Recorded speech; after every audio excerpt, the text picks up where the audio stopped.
Students and welcome students in my YouTube channel Amit Gupta Drug Pharmacology. Today we discussing about the thyroid disorders. It is the next disorder of endocrines. पहले endocrine disorder में हमने diabetic Miletus की बात की थी और आज हम डायबिटिक मिलेटस के अलावा थायराइड डिसऑर्डर्स की बात करेंगे। थायराइड डिसऑर्डर्स क्या है और कितने टाइप के थायराइड डिसऑर्डर्स होते हैं, ठीक है। Thyroid disorder are thyroid disorders are conditions that affect the thyroid glands and thyroid gland is a butterfly shaped gland in the front of neck. Thyroid has an important role of regulating numerous metabolic process throughout the body. Different type of thyroid disorders affect either its structure and function, ठीक है। Thyroid disorders क्या है? एक thyroid gland जो thyroid gland में कुछ उसके function में या उसके शेप में कोई डिसऑर्बिलिटी आती है, वो क्या है? थायराइड डिसऑर्डर्स हैं। और थायराइड ग्लैंड क्या है? एक बटरफ्लाई शेप की एक ग्लैंड होती है जो कि आपके फ्रंट नेक में प्रेजेंट होती है। और थायराइड ग्लैंड वो एक इंपॉर्टेंट रोल प्ले करती है डिफरेंट टाइप की मेटाबॉलिक एक्टिविटी को रेगुलेट करने के लिए। जो बॉडी की डिफरेंट जितनी मेटाबॉलिक एक्टिविटी है उनको रेगुलेट करने के का काम किसका है? थायराइड ग्लैंड के जो हार्मोन रिलीज होते हैं वो करते हैं। तो different type of thyroid disorder are जो स्ट्रक्चर से रिलेटेड भी थायराइड डिसऑर्डर हो सकते हैं और उसके फंक्शन से रिलेटेड भी थायराइड डिसऑर्डर्स हो सकते हैं, ठीक है। Thyroid gland is located below the Adam's apple wrapped around the trachea. Just trachea के जस्ट नीचे होती है, ट्रैकिया के जस्ट नीचे। और एडम और apple skin is just below, ठीक है। एक thin area of tissue in the glands middle known as isthmus joints to the two thyroid lobes on each side. ये ट्रैकिया के दोनों साइड में दो थायराइड लोब्स आपके अटैच होते हैं। जैसे आप देखना चाहें तो ये आपके थायराइड ग्लैंड्स है जो बटरफ्लाई स्ट्रक्चर है, ट्रैकिया के ऊपर अटैच है और जस्ट नीचे किसकी है? आपके एडम्स ऑफ एप्पल के जस्ट नीचे अटैच होती है, ठीक है। दो लोब्स है, एक राइट में लोब्स है और एक लेफ्ट में लोब्स है। Thyroid use iodine to produce a vital hormone. जो थायराइड ग्लैंड से जो हार्मोन प्रोड्यूस होते हैं उसके लिए आयोडीन की रिक्वायरमेंट होती है। आयोडीन की हेल्प से वाइटल हार्मोन प्रोड्यूस होते हैं। Thyroxine is also known as T4। Thyroxine को हम T4 नाम से जानते हैं जो कि प्राइमरी हार्मोन है किसका? थायराइड ग्लैंड का। और after delivering by the blood stream to the body tissue a small portion of T4 release from the gland is convert into the thyrotropin T3 which is the most active hormones. अब जो circulating form है, पहले क्या होता है? जो blood stream में जो रिलीज होता है हार्मोन वो कौन सा होता है? T4 होता है, यानी थायरोक्सिन होता है जो कि थायराइड ग्लैंड द्वारा रिलीज कर दिया जाता है और ये डिफरेंट बॉडी के टिश्यू में पहुंच जाता है। और डिफरेंट बॉडी के टिश्यू में पहुंचने के बाद ये किस में कन्वर्ट हो जाता है? T3 में कन्वर्ट हो जाता है। और T3 फॉर्म क्या है? एक्टिव फॉर्म है जिसके कारण डिफरेंट फंक्शन प्रोड्यूस होते हैं हार्मोन के। यानी T4 एक क्या है? सर्कुलेटिंग फॉर्म है जो बॉडी में सर्कुलेट होगा ऐसे आयोडीन हार्मोन यानी थायरोक्सिन। और T3 क्या है? एक्टिव फॉर्म है जो डिफरेंट टिश्यू में पहुंचने के बाद में T4 से T3 में कन्वर्ट होती है और T3 के कारण डिफरेंट टाइप के मेटाबॉलिक एक्शंस प्रोड्यूस होते हैं, ठीक है। अब बात करते हैं हम the function of the thyroid gland is regulated by the feedback mechanism involve in the brain. Brain की जो फीडबैक मैकेनिज्म होती है वो इसके सिक्रीशन को, इसके रेगुलेशन को कंट्रोल करती है। कैसे करेगी आगे देखते हैं। When the thyroid levels are low, जब थायराइड लेवल आपका लो है, कम हो गया ब्लड के अंदर, तो क्या होगा? Hypothalamus in the brain producing hormones known ऐसे थायरोट्रोपिन रिलीजिंग हार्मोन। जो हमारा हाइपोथैलेमस है ब्रेन के अंदर होता है वो आपका TRH यानी थायरोट्रोपिन रिलीजिंग हार्मोन रिलीज करता है। और TRH क्या करेगा? वो आपके पिट्यूटरी ग्लैंड को स्टिमुलेट करेगा। That cause the pituitary gland stimulate करेगा जो आपकी ब्रेन में प्रेजेंट होती है, जस्ट ईयर के पास में प्रेजेंट होती है पिट्यूटरी ग्लैंड। उस पिट्यूटरी ग्लैंड को ये स्टिमुलेट करते हैं, कौन? TRH, जिससे कि वो स्टिमुलेट करते हैं किसको? रिलीज करने के लिए TSH फिर पिट्यूटरी ग्लैंड से आपका रिलीज होता है थायराइड स्टिमुलेटिंग हार्मोन। अब ये थायराइड स्टिमुलेटिंग हार्मोन कहाँ पहुँचता है? थायराइड ग्लैंड पे पहुँचता है और थायराइड ग्लैंड को स्टिमुलेट करता है रिलीज ऑफ T4। अब आपको मैं इसे दिखा सकता हूँ। जैसे ही आपका थायराइड ग्लैंड्स पेरिफेरली यानी कि ग्लैंड्स में आपका कम हुआ तो क्या होगा कि हाइपोथैलेमस से क्या हुआ? हाइपोथैलेमस से TRH रिलीज हुआ। TRH यानी थायरोट्रोपिक रिलीजिंग हार्मोन। ये कहाँ पहुँचेगा? आपका पिट्यूटरी ग्लैंड में पहुँचेगा। पिट्यूटरी ग्लैंड में पहुँचने के बाद में पिट्यूटरी ग्लैंड में पहुंचेगा। पिट्यूटरी ग्लैंड के बाद में पिट्यूटरी ग्लैंड जो स्टिमुलेट होगी उससे क्या होगा? TSH रिलीज होगा और TSH थायराइड ग्लैंड को एक्टिवेट कर देगा। और थायराइड ग्लैंड एक्टिवेट हो जाएगी तो फिर आपका रेगुलेशन प्रॉपर तरीके से बन जाएगा। यानी कि जब प्रॉपर अमाउंट में T3 T4 होगा तो उसका नेगेटिव फीडबैक जाएगा।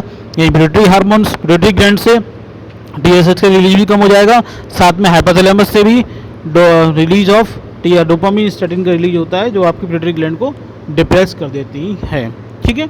तो ये आपकी बेसिकली क्या है? एक रेगुलेशन मैकेनिज्म है। इस रेगुलेशन मैकेनिज्म से क्या होता है, थायराइड लेवल हार्मोन जो होता है आपकी बॉडी में मेंटेन रहता है। ठीक है, अब बात करता हूँ मैं the since the thyroid glands are controlled by the pituitary glands and hypothalamus, यानी कि जो थायराइड ग्लैंड है वो आपकी इनडायरेक्टली पिट्यूटरी ग्लैंड से और हाइपोथैलेमस ग्लैंड से कंट्रोल होती है। Under of this tissue can also affect the thyroid functions and cause the thyroid disorders. अगर disorder of this tissue sorry अगर आपके पिट्यूटरी ग्लैंड के टिश्यू में या हाइपोथैलेमस के टिश्यू में कोई भी एबनॉर्मलिटी होती है तो वो थायराइड फंक्शन को भी अफेक्ट करेंगे, साथ में थायराइड रिलेटेड कुछ प्रॉब्लम को जनरेट करेंगे।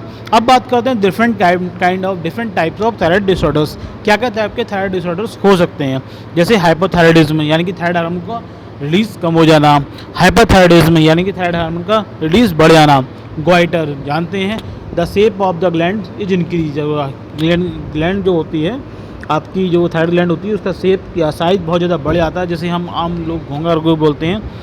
फोर्थ में क्या है आपका थायराइड नोडुल्स है, जो नोडुल्स हैं जो आपके लोब्स हैं उनकी जो सेल्स होती हैं डिग्रेड होना शुरू हो जाती हैं, उसको बोलते हैं थायराइड नोडुल्स और थायराइड कैंसर। तो ये सभी डिसऑर्डर हैं, वन बाय हम डिसऑर्डर पढ़ेंगे।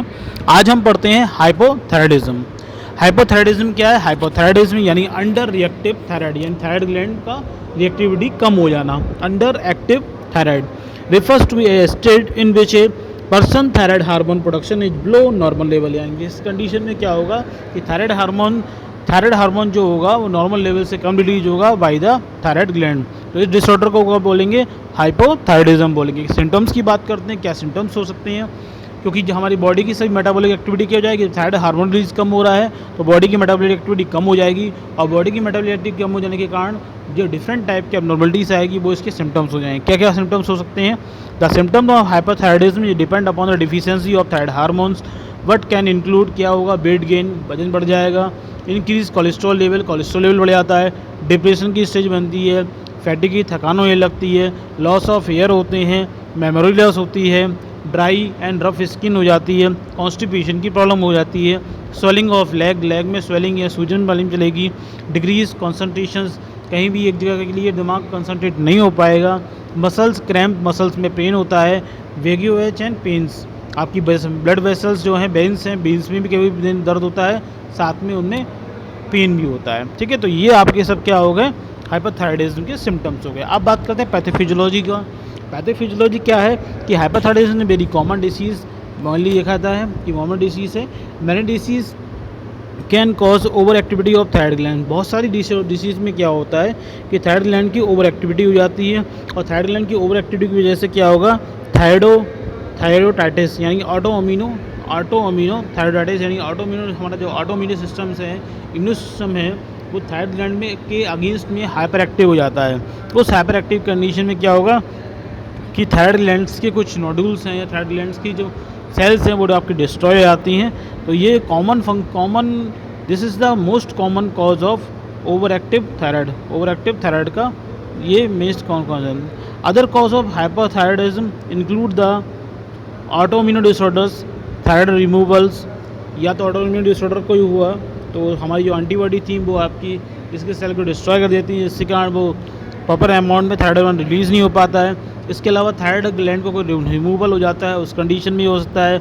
और कुछ मेडिसिन्स भी होती हैं जो कि थायराइड ग्लैंड के फिक्सेशन को अफेक्ट करती हैं। ठीक है, जो हमारे हार्मोन्स के लेवल को इंटरफेयर करेंगी वो भी क्या करेंगी, एक तरह से हाइपोथायराइडिज्म जैसी कंडीशन प्रोड्यूस करती हैं।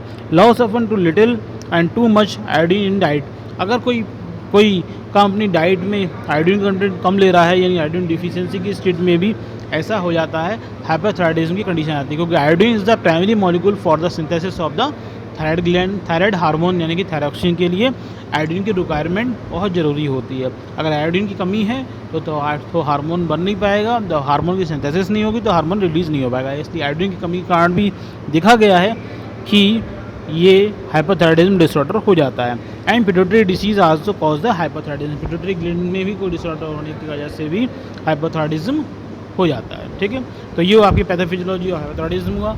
अब कल ये हम फर्स्ट पार्ट बात कर रहे थे, सेकंड पार्ट में हम और डिसीज़ देखेंगे, ऐसे ही 2 या 3 पार्ट में हम आपके थायराइड डिसीज़ को कंप्लीट कर देंगे।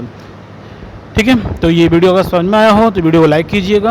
अगर आपको कोई क्वेश्चंस है तो कमेंट बॉक्स जरूर पूछिएगा, और आपको लगता है कि वीडियो शेयर करने पे किसी को हेल्पफुल हो सकता है जरूर से शेयर कीजिएगा। और आपने अब तक मेरे चैनल को सब्सक्राइब नहीं किया है तो ज़रूर सब्सक्राइब कीजिएगा। नेक्स्ट वीडियो मिलेंगे नेक्स्ट डिसऑर्डर के साथ में, तब तक के लिए थैंक यू।